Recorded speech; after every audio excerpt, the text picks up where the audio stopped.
My mother-in-law arrived unannounced, just as she always did, and, of course, at the worst possible time.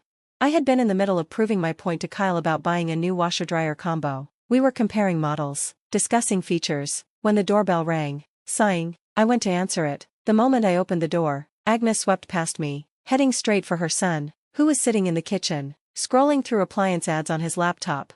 "What are you two up to? Did I hear correctly, you're buying a washing machine? Is that true, dear?" she asked, her gaze fixed on Kyle. Behind her back, I rolled my eyes and pulled a face. Kyle, catching the expression, chuckled. "Something funny?" Agnes asked, narrowing her eyes. "Yes, Mom, you heard right. We're planning to get a new washing machine," Kyle confirmed.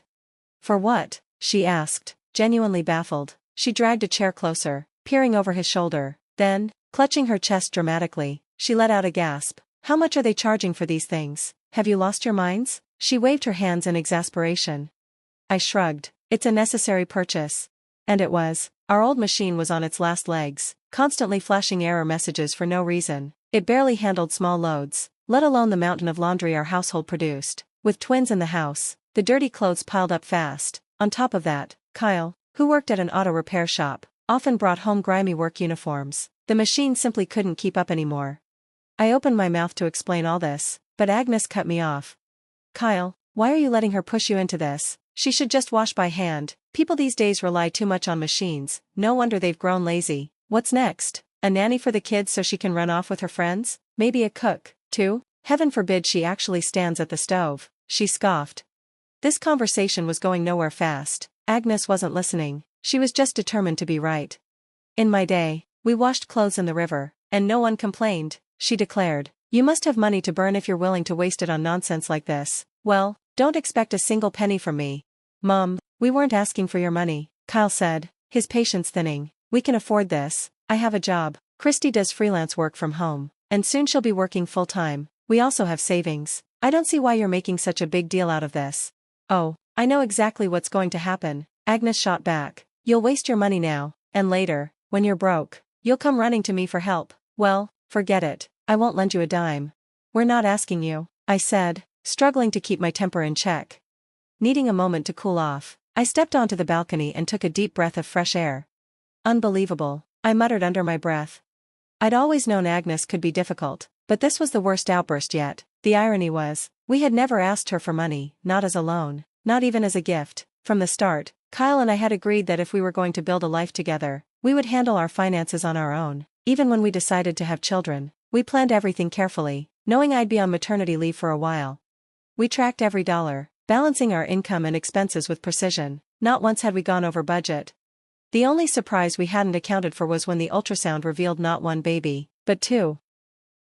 I took my mother-in-law by the arm while Kyle grabbed the oversized checkered bag from the doorway, and our odd little trio made its way downstairs. "Where are we going? Aren't we washing the clothes in the bathroom?" Agnes asked, clearly perplexed. "Oh no, I can't risk that," I said with an innocent smile. "Our bathtub is pristine white, and between the kids' clothes and Kyle's grease-stained workwear, I'd never get it clean again. We're going to the river." "You said washing clothes in the river was perfectly normal, didn't you?" Agnes stiffened. "I never exactly said that," she muttered uncertainly, but, perhaps out of pride, she climbed into the car anyway. For over an hour, I bit my lip to keep from laughing, but with each passing minute, it became harder to hold back. My mother-in-law, who had so confidently preached about old-fashioned laundry methods, was struggling. She had stumbled into the water twice, lost her scrubbing brush, and dropped the soap more times than I could count. Every now and then, she let out an irritated grunt as she tried to grab a pair of tiny pants that kept floating downstream instead of staying put for her to wash. Kyle, who had wisely retreated to the car, was no help. His laughter echoed from inside, growing louder each time Agnes fumbled with the clothes. "Mom, maybe I can help you," I offered sweetly, watching her sweat under the midday sun. That was the breaking point. Agnes shot me a furious glare, hurled a pair of soaking wet pants in my direction, and unleashed a string of profanities. "To hell with this laundry," she exploded. "I am never doing this again. Don't you dare ask me, do you hear me?" She stomped out of the river, soaking wet and fuming, and flung herself into the back seat of the car. "Son, take me home, now," she ordered. Kyle, barely containing his amusement, glanced at her in the rearview mirror. "But Mom, what about Christy? She still has to finish the washing. I need my work clothes by the day after tomorrow, and they'll need a full day to dry. Maybe you should go help her?" he asked, feigning concern. Agnes whipped around to face him, her eyes blazing. I will not go back in there. What kind of Stone Age nonsense is washing clothes in a river? Just buy the damn washing machine and let her do whatever she wants. And just like that, peace was restored in our household. The washing machine arrived the very next day, and from that moment on, Agnes never questioned another appliance purchase. In fact, she became the machine's biggest fan, singing its praises to anyone who would listen. From then on, she only visited with prior notice and solely to spend time with her grandchildren, and if she ever overheard something she didn't approve of, she'd suddenly go deaf and blind, pretending not to notice. One thing was certain, she had learned her lesson, and while she was still happy to offer help, there was one thing she would never, ever do. Lend us money. That, it seemed, was the one principle she would never abandon.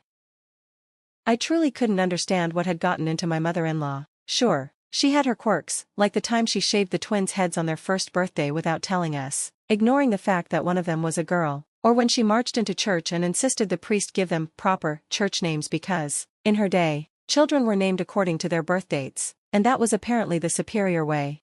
Over the years, I had learned to pick my battles, but meddling in our finances, that was a step too far. She had no right to poke her nose into how we ran our household. My home was spotless, with 2 little ones. I cleaned the floors more often than I breathed, and there was always fresh food on the table. I made sure of that. I woke up earlier than everyone else so that by the time they got up, breakfast was ready and waiting.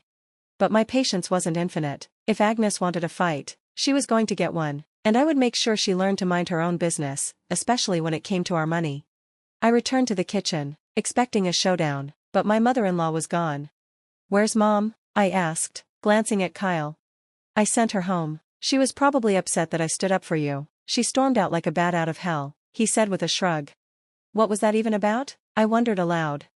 I have no idea, darling, but I promise, I'll talk to her once she calms down. Oh, and by the way, I already ordered the washing machine. It'll be here in a few days, he added. Well done, thank you, dear, but actually, do me a favor, don't talk to your mom just yet. Instead, bring home a couple of your dirtiest work pants and shirts, I said with a sly smile. Kyle shot me a confused look. Christy, why? Just bring them when the washing machine arrives, I replied, my tone light but full of intent. The second he saw my expression, it clicked. He grinned. All right, what exactly are you planning? Nothing drastic, just a small lesson, I said innocently, and don't go painting me as the villain, it's harmless, I swear, no violence involved. We both laughed and sat down to eat. By the next morning, everything was set, the stage for my lesson was ready.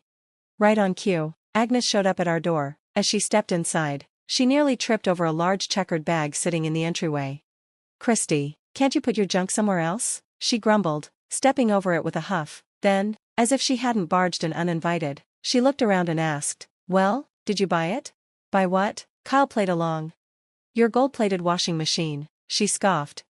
Kyle shook his head. No, Mom, we didn't buy it, we listened to your advice.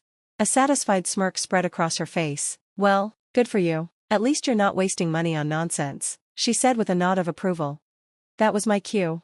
Mom, I said sweetly, that's all well and good, but there's a bit of a problem. Our old washing machine finally gave up completely. I sighed dramatically. So, as a dutiful daughter-in-law, I must humbly bow my head before you and ask for help. You wouldn't refuse, would you? Agnes blinked in surprise, a faint blush creeping up her cheeks. Still, she nodded graciously. Well, of course, I'll help. But, with what, exactly? I hope you're not asking for money. I don't have any to spare, she added quickly, suddenly wary.